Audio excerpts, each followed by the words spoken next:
You know that moment when someone influential walks into a room, and your brain immediately starts negotiating. Smile, but not too much. Say something smart, but not try hard. Act confident, but not cringe. Inside, the voice gets louder. Don't be awkward. Don't be awkward. Don't be. And then the mouth opens, and something comes out like, wow, so this is a room. Silence. A couple polite half smiles. A chair squeaks, and immediately the brain whispers, nice. Nailed it. Social genius. But not in the proud way. In the sarcastic way. Because now the replay begins. Why did that sound weird? Was that weird? That was weird. And the replay continues. During the handshake. During the sit down. During the first 5 minutes of someone else talking. Possibly during the drive home. Here's the part nobody says out loud. The first impression isn't what the room thinks. It's what you think about yourself. And that's where the tension starts. Because now you're not present. You're managing damage. You're trying to recover. Trying to fix a moment that probably lasted 3 seconds, and no one else noticed. But internally, it feels permanent. And that's the trap. The meeting. New director. Big deal. The kind of person who walks in like they already know everyone's middle name and last 3 Google searches. The team sits in the conference room pretending they're not nervous. One of them, Maya, grips a notebook like it's emotional support. The director says, all right, let's go around. Quick intros. And Maya's body forgets how to be a body. Heart doing parkour. Throat dry. Brain shouting. Say your value. Be impressive. Earn the spot. When it's her turn, she does what most people do. She performs. Name fast. Achievements faster. I lead initiatives. I've worked cross-functionally. She hears herself, and something tightens. Not because she said anything wrong. Because she can feel the room drift. Not dramatic. Not rude. Just the subtle human fade-out. Polite nods. Eyes sliding away. Energy thinning. And she's still talking. When she finishes, it hits. Shame, because she sounded desperate. Anger, because she felt like she had to. Because if you don't prove yourself immediately, you disappear. That's what it feels like. The hallway. Later that day, it gets worse. In the hallway, Jordan is talking to the director. Friendly. Relaxed. Permanent. Great vibes. Yeah, that rollout. I basically drove that. Maya stops walking. Because she drove it. Late nights. Spreadsheets.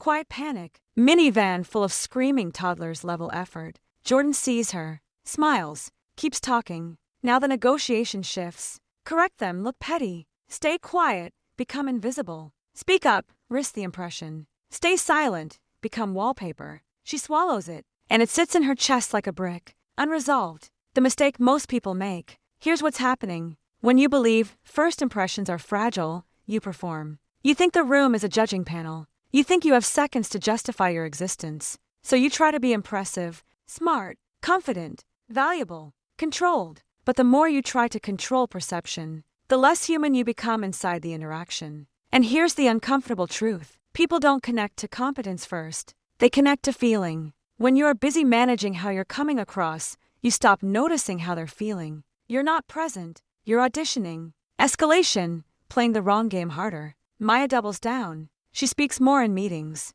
Over-explains. Sends detailed follow-ups. It looks productive. It's fear wearing competence like a costume. The director doesn't dislike her. That's not the issue. The issue is worse. The director doesn't feel anything distinct around her. Not warmth. Not clarity. Not ease. She becomes background music. Meanwhile, Jordan thrives. Jordan walks up relaxed and says, still learning the culture here. What's been the hardest part of stepping into this team? And the director lights up. Because Jordan isn't trying to look impressive. Jordan is making the director feel important. That's the difference. And it stings. Because ego wants credit. Pride wants recognition. Fear wants security. And those emotions pull attention inward. Even when you think you're being strategic, you're still thinking about you. That's the trap. The principle. Dale Carnegie understood something simple and brutal. People are mostly thinking about themselves. Their pressure. Their stress. Their insecurity. Their performance. So when you walk into a room trying to prove yourself, you're competing with an internal monologue that has already started.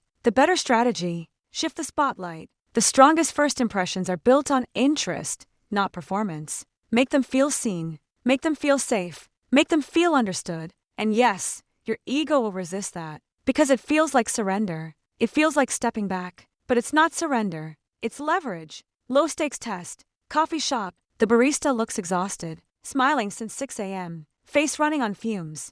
Old move. Latte. New move. Long shift or just one of those mornings. Pause. Tiny shift. Robot human. Honestly, both. Shoulders soften. She laughs when Maya says, I respect your ability to function. I'd be crying into the espresso machine. The drink tastes the same, but the interaction feels different. Because she wasn't trying to impress. She was paying attention. And attention is rare. That's why it works. Back to the tension. Next meeting. The director looks tense. Shoulders high. Phone face down like it's dangerous. We need to tighten delivery timelines. The room responds the usual way. Solutions. Confidence. Overconfidence. Maya feels the urge again. Say something brilliant. Reclaim status. Instead, she asks, what's the biggest constraint right now? Time, capacity, or stakeholder pressure? Silence. The director exhales. Stakeholder pressure. They want certainty. She nods. If certainty is the ask, maybe it's less about speed and more about clarity.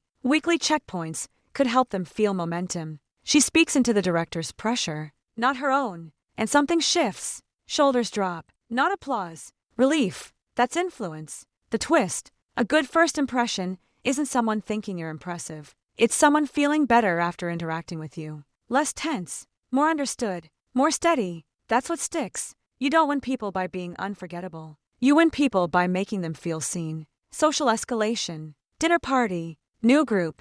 Inside jokes flying. Old move, perform. Be interesting. Be witty. Earn entry. New move. Okay, I need help. What's the backstory here? I feel like I walked into season 4. They light up. They explain. They feel important. And just like that, the outsider becomes welcome. Curiosity disarms rooms. Performance pressures them. The hallway loop closes. After the meeting, the director stops Maya. Quick question. This is the moment ego wants revenge. Instead, she stays steady. The director says, you seem to understand the rollout. Jordan mentioned leading it, but your comments felt grounded. There it is. Truth without confrontation. She doesn't attack. She doesn't rant. She says, I was pretty involved. If it helps, I can send a breakdown of what worked and what didn't, so you don't inherit landmines. The director smiles. Please. And just like that, she isn't wallpaper. Not because she fought. Because she became useful inside someone else's pressure. That's the shift. Here's practical language you can use when making first impressions.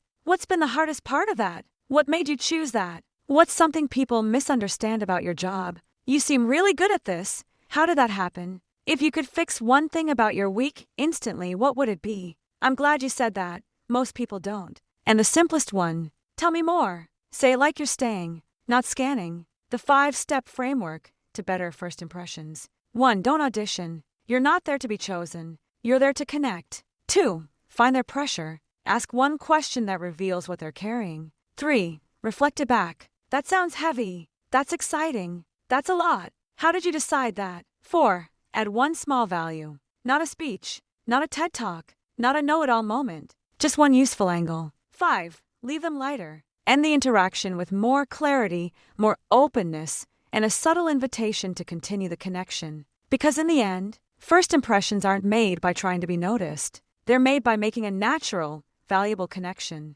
Want more stories like this? Subscribe to our channel where we break down complicated ideas and get UN complicated in a few steps.